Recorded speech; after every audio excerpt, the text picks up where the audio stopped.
খালেদা জিয়ার শারীরিক পরিস্থিতি নিয়ে অর্থাৎ সবশেষ পরিস্থিতি নিয়ে একটু পরেই আনুষ্ঠানিকভাবে ব্রিফিং করবেন তার ব্যক্তিগত চিকিৎসক ডক্টর জাহিদ হোসেন। বিএনপির পক্ষ থেকে কিছুক্ষণ পূর্বেই জানানো হয়েছে বর্তমানে আজকে তার শারীরিক পরিস্থিতি কেমন রয়েছে বা এই মুহূর্তে তিনি কেমন আছেন সবকিছু মিলে ব্রিফিং করা হবে এবং সেজন্য একটি সময় বেঁধে দেওয়া হয়েছে, অর্থাৎ দুপুর 12টার দিকে এভারকেয়ার হসপিটালের গেটের সামনে এসে মূলত তিনি ব্রিফিং করবেন এবং সেজন্য আমরা যেমনটি দেখতে পাচ্ছি যে গণমাধ্যম কর্মীরা কিন্তু এখানে অপেক্ষায় রয়েছেন। গতকালকের পরে আজ সকাল থেকে এখন অবধি আসলে আনুষ্ঠানিকভাবে কোনো ব্রিফিং করে তার বর্তমানে বেগম খালেদা জিয়ার ঠিক পরিস্থিতি কেমন রয়েছে বা তার শারীরিক পরিস্থিতি কেমন আছে সেটি কিন্তু জানানো হয়নি। তো কিছুক্ষণ পূর্বেই মূলত জানানো হয়েছে যে দুপুর 12টা নাগাদ ডক্টর জাহিদ হোসেন তিনি ব্রিফিং করে তার শারীরিক অবস্থান কেমন রয়েছে সেটি জানাবেন, এমনটি কিন্তু জানানো হয়েছে। পাশাপাশি একটু জানিয়ে রাখতে চাই, গতকালকে বিএনপির পক্ষ থেকে যেমনটি জানানো হয়েছিল যে একমাত্র তার চিকিৎসক যারা রয়েছে অর্থাৎ বেগম খালেদা জিয়ার চিকিৎসক যারা রয়েছেন তাদের তথ্য ব্যতীত, বিশেষ করে ডক্টর জাহিদ হোসেনের দেয়া কোনো তথ্য ব্যতীত অন্য কারো তথ্যের দিকে তারা কান না দেওয়ার জন্য অনুরোধ জানিয়েছেন। পাশাপাশি তথ্য প্রচারের ক্ষেত্রেও বেগম খালেদা জিয়ার যে কোনো শারীরিক পরিস্থিতি বা বর্তমানের আপডেট দেওয়ার ক্ষেত্রেও অন্য কোনো কারোর সাথে কথা বলে সেখান থেকে সূত্র ধরে তথ্য না দেওয়ার জন্য কিন্তু তারা সতর্ক করেছেন এবং সতর্ক থাকার নির্দেশ দিয়েছেন। পাশাপাশি যেমনটি বলেছেন যে একমাত্র তার চিকিৎসক এবং ডক্টর জাহিদ হোসেন যে তথ্য দিবেন সেই তথ্যই শুধুমাত্র প্রকাশ করার জন্য কিন্তু তারা অনুরোধ করেছেন এবং আজকে বর্তমানে বেগম খালেদা জিয়ার শারীরিক পরিস্থিতি কেমন রয়েছে সেটি নিয়ে মূলত আনুষ্ঠানিকভাবে ব্রিফ করা হবে এবং দুপুর 12টার দিকে এই ব্রিফিং করা হবে বলে আমাদেরকে জানানো হয়েছে এবং জানানো হবে যে আসলে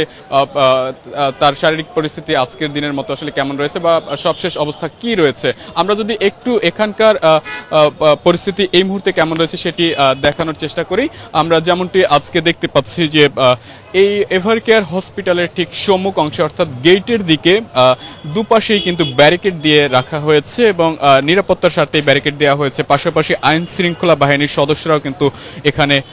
রয়েছেন, পাশাপাশি রয়েছেন গণমাধ্যম কর্মীরা এবং সীমিত কিছু বিএনপির নেতাকর্মীদের উপস্থিতি লক্ষ্য করা যাচ্ছে, যদিও সেই সংখ্যা খুব একটি বেশি নয়, যেহেতু বিএনপির পক্ষ থেকে জানানো হয়েছে যে বিএনপির নেতাকর্মীরা যাতে এই অংশটাতে অর্থাৎ হসপিটালের সামনের অংশে যাতে ভিড় না করেন এবং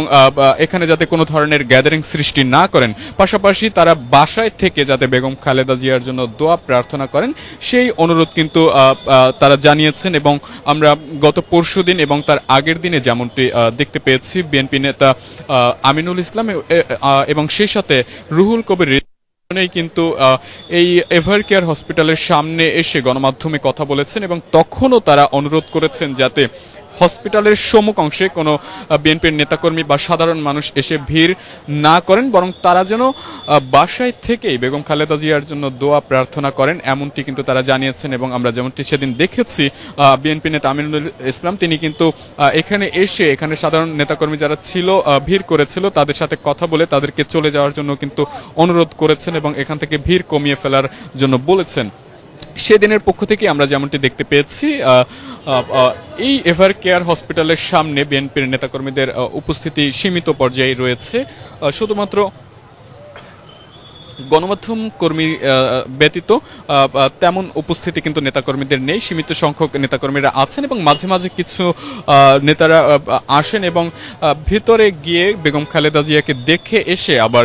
চলে যান। গতকাল এবং গত পরশুদিন এবং আজকেও আমরা এমনটি কিন্তু লক্ষ্য করছিলাম। তো বর্তমানে সকলেই কিন্তু বেগম খালেদা জিয়ার সবশেষ শারীরিক পরিস্থিতি কেমন রয়েছে সেটি জানার জন্য অধীর আগ্রহ নিয়ে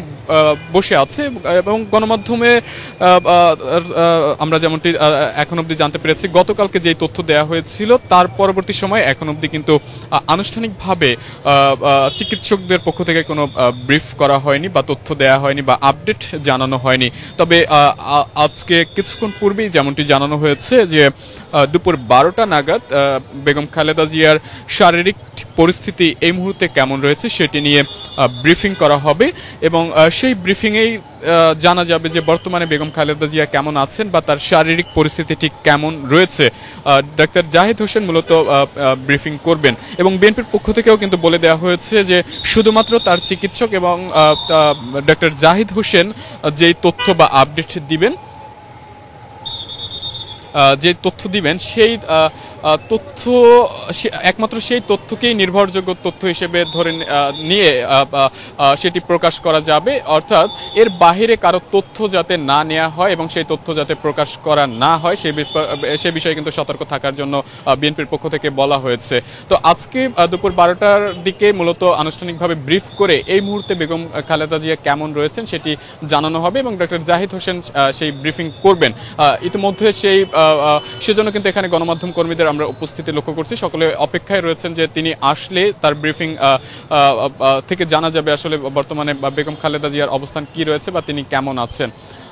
দর্শক, এই ছিল আমার কাছে এই মুহূর্তে এভার কেয়ার হসপিটালের সামনে থেকে সবশেষ পরিস্থিতি। আমরা আবারও যুক্ত হব, জানানোর চেষ্টা করব বেগম খালেদা জিয়ার স্বাস্থ্যের সবশেষ পরিস্থিতি সম্পর্কে। ততক্ষণ পর্যন্ত সকলে ভালো থাকুন, সুস্থ থাকুন, সে সাথে থাকুন যুগান্তরের সাথেই।